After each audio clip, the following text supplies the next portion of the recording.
আইনি ব্যবস্থা তোয়াক্কা না করে এতকাল একের পর এক অপরাধমূলক কাজ করে গিয়েছেন তৃণমূল নেতারা। ক্ষমতার জোর দেখিয়ে দেদার সন্ত্রাস চালানোর অভিযোগ তাদের বিরুদ্ধে। তবে আর সেদিন নেই তৃণমূল নেতাদের। তারপর নেতারা অনেকেই পুলিশের জালে।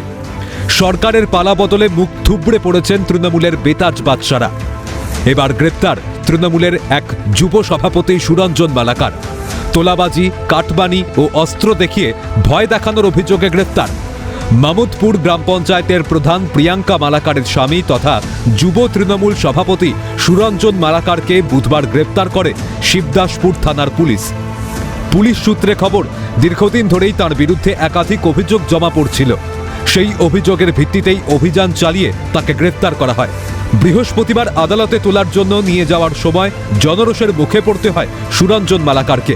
বিক্ষুব্ধ জনতা তাকে লক্ষ্য করে ডিম ছুঁড়ে বিক্ষোভ দেখায়। তৈরি হয় উত্তেজনা। পরিস্থিতি সামাল দেয় পুলিশ।